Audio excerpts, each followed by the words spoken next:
Mr. DJ.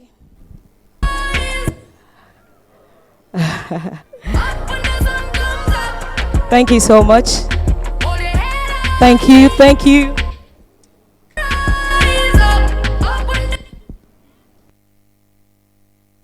Thank you, Mr. DJ. Thank you, Mr. DJ. Can you help? Thank you.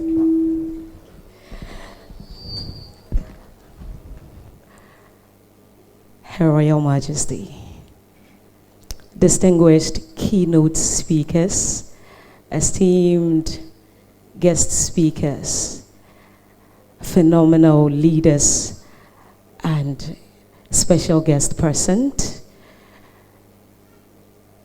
the woman of the moment, the big queen, and of course, our students, ladies and gentlemen. I would say that I'm so beyond honored because sincerely, at this point, you don't even know what you're going to say. When your mentors and the people who have gone far ahead of you have mounted the podium and they have said almost everything. And when you get here, you're wondering, what exactly is it I'm going to say today? Please permit me, dear mothers, Queen Mother, leaders, please permit me to say some little things. Am I permitted? Thank you so, so much. My topic for today, my name is Gifty Annan, like I was earlier introduced. I operate a social enterprise called the Westlion Co. It's a Pan-African development catalyst that primarily bridges the gap between the bulging young population in Africa and the continent's developmental vision. And when you look at the statistics, let me just give a brief background. We see Africa entering into a season of what we call the youth bulge. Now, this is what Asia and Europe experienced way back some time ago, and it actually catapulted them into a season of economic acceleration like never before. And we see Africa having that particular opportunity at this point in time. It's going to last even from now until 2100. And we're looking at Africa going to have a rise in young population in the entire continent. According to statistics, by 2050, 1 in 4 people you meet in Africa should be, in the world should be African. So if you meet 4 people in the world, no matter where you meet them, in Asia, in Europe, the Americas, wherever you meet 4 people, 1 amongst them must be an African because of the youth bulge that we are currently experiencing. By 2050, according to statistics, 1/3 of global youth is going to be African. What a time to be alive. Oh my goodness. I find it particularly interesting that we get to experience this moment while we are alive. And this thing presents 2 main things. Number one, it presents unprecedented opportunities for the continent. And then on the other hand, a lot of challenges. Today, I'm talking on the topic, sustaining relevance as a modern woman. And I'm going to be brief, but I'm going to start by telling you a particular story because my topic is sustaining relevance. I'm going to say a story that, feeds into that topic. How many of you have ever heard the name of a man called Zelophehad? Zelophehad. Okay. I've titled the story, "The Man Who Had No Sons." Can we all say it together? The man who had no sons. Fantastic. And so the story is told of a man who gave birth to 5 girls in a time and in an era where society did not allow women to own properties. I mean, even now, it's still very prevalent in our societies and so, but then of course, there's been some progress. But in the time that was about 14th century before the Common Era, this man gave birth to 5 daughters and he died. And according to the societal laws and norms, when a man dies without sustaining a son, what happens is that his entire properties are handed over to the male relatives that he has. How unfair. I want you to understand that the concept of feminism and women empowerment did not start today. I'm talking, the story I'm telling you, it goes beyond anybody probably in the time of Moses. This is the story I'm telling you. And so the concept of women empowerment did not start now. Now let's see what happened with these 5 girls. When their father died, they gathered courage, came together as siblings and people who are related by common blood, and they walked up to the leaders of the moment. And when they went, they laid bare their situation, and they said to the leader at the time, and they said, our father died in the wilderness. Number one, we understand by history that our father did not die because he rebelled against the Lord.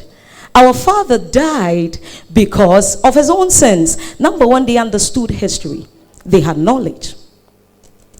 Then they said, our father did not sustain any sons. But why should our father's lineage and legacy be wiped out the face of the earth? Because of something as natural as giving birth to female children. And then Moses said to the leader at the time, said to the woman, said that this is beyond me. I wasn't the one who made the law. And then he took the situation to God. So God made the law. And so the things we are fighting, it's not today. It's not today. Now when the issue was reported to God, I was expecting God to say, I have made my laws and no one can change them. That was exactly what I was expecting. But when Moses walked up to God and said, Papa, this is what the woman, the daughters of Zelophehad, are demanding. What saith you? And then God said, what the daughters of Zelophehad say is right. Now that brings me to a point.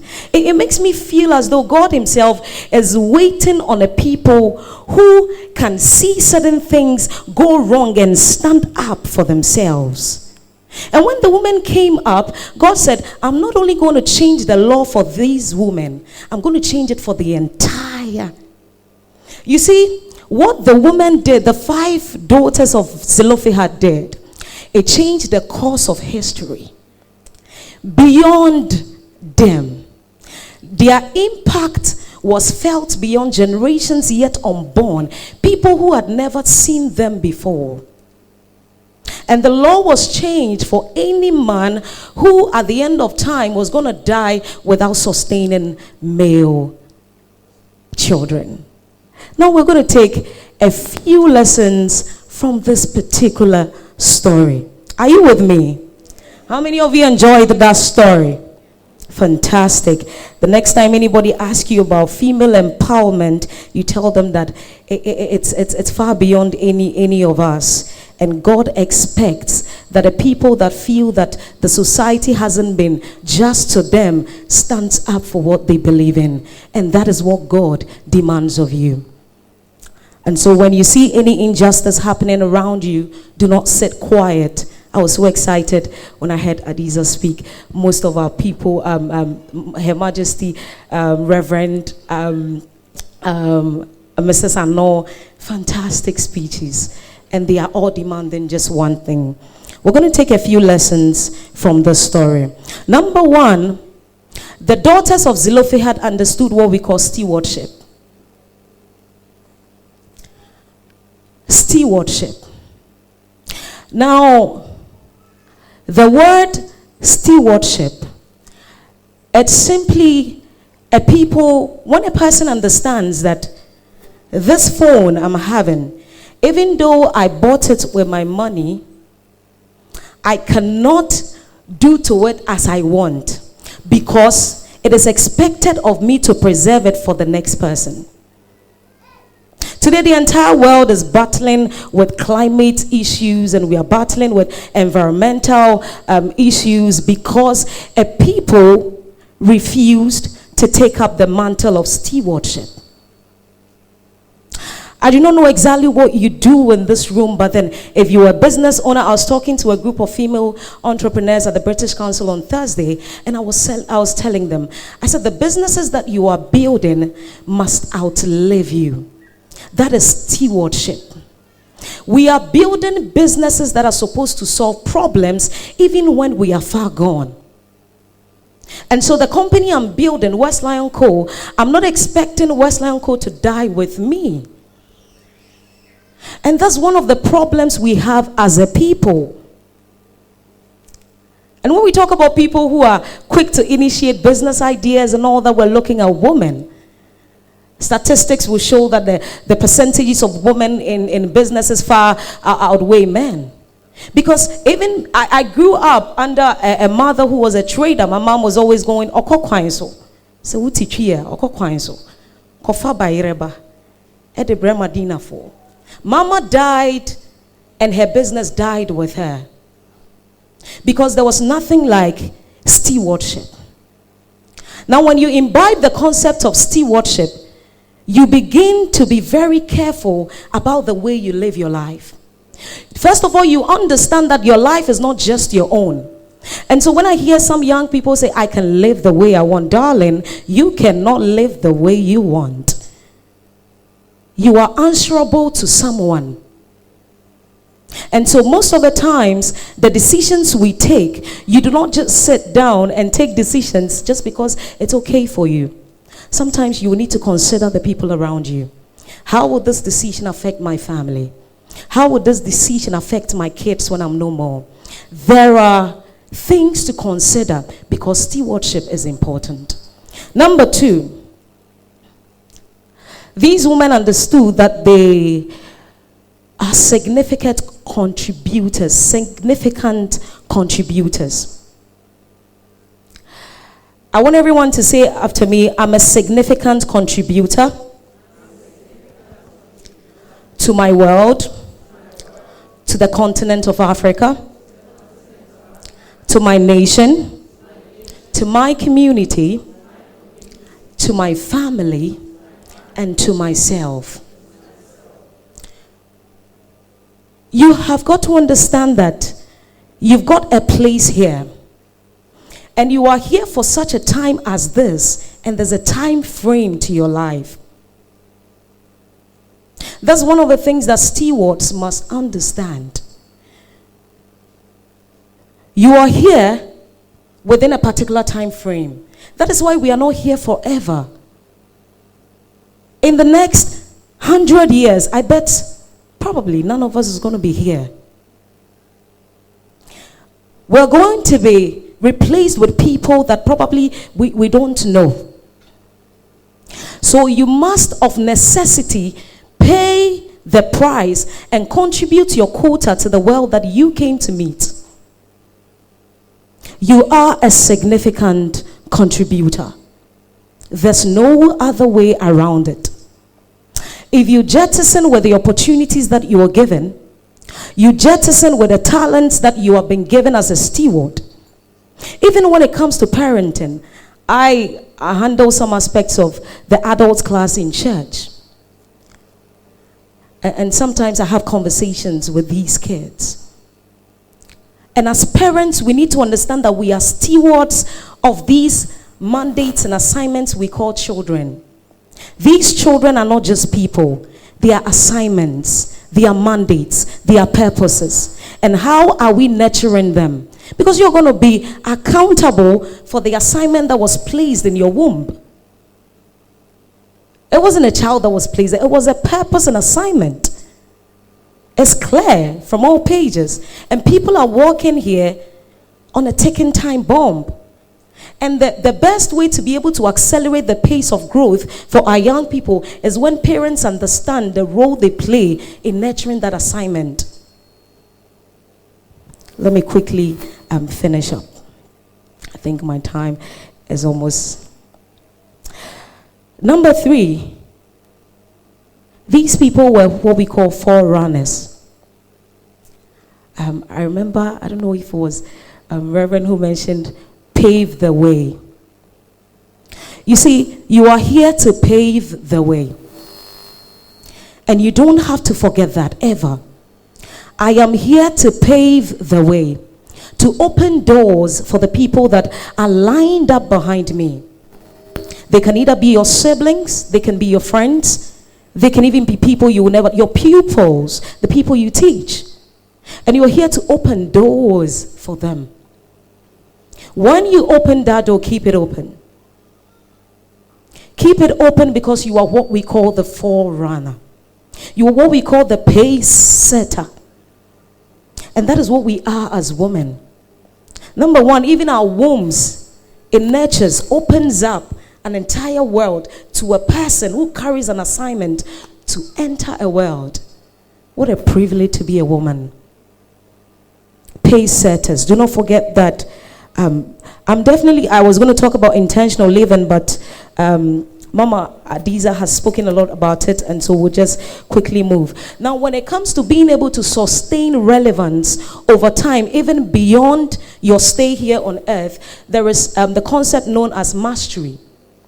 A lot of people will put it this way: excellence. I would say mastery.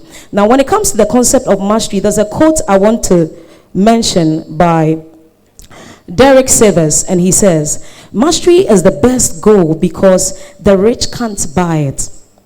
The impatient cannot have it. The privileged can't inherit it. And nobody can steal it. You can only earn mastery through hard work. Mastery is the ultimate status. Mastery at whatever thing it is that you are doing is what will cause what you are doing to outlive you. And when it comes to the concept of mastery, even though mastery represents the highest point of human potential, apprenticeship is the tool that unmasks its nuanced layers. Mastery, you bring it down to what we call apprenticeship. Now, when it comes to apprenticeship, I'm going to touch on 3 things and then I'll sit down. The concept of apprenticeship, some will call it mentorship, some will call it role modeling, and all kinds of things. Let's take apprenticeship. Now, a lot of young people do not want to learn under the older people who have gone ahead of them. Emmalyn is here, one of my mentors. She's been phenomenal. This is one of the women I was watching when I was actually coming up, and she's been fantastic. A lot of young people do not want to learn from those who have gone ahead of us. I hear someone saying the Gen Zs. I understand the technological complexities that we find ourselves wrapped in can be a little bit deceptive. You must understand that the people who have gone ahead of you have what we call the experience that you would need to, create certain shortcuts when it comes to arriving at the final point. So I'll touch on 3 things. In the book, Mastery by Robert Greene, he's one of my favorite authors. I don't know how many of you know him. He outlined 3 things that apprenticeship should entail. Number 1, he talked about deep observation. And when it comes to deep observation, he also simplified it to say it's called the passive mode. Now, when it comes to the deep observation aspect of apprenticeship, now this is the point where, number 1, once you get to know exactly what you want to do, you pick out the people who are in that space, particularly for our students. Please listen to this. He said you came here to network and to, all kinds of things. At the end of a program, you're going to meet a group of people, women doing phenomenal things. Please, deep observation, things that you're going to watch them do. Sometimes take their books and read them. You can have mentors you have never met before. If you read a book written by Chimamanda Ngozi Adichie, you have never met her before, but you understand her thought patterns, some of the ways she would have solved problems. Deep observation, number 1. Number 2, what we call the practice mode, which is the skill acquisition. The skill.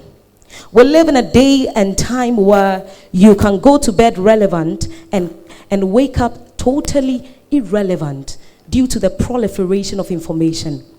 And I don't know, that there are jobs we have today that didn't exist just a few years ago.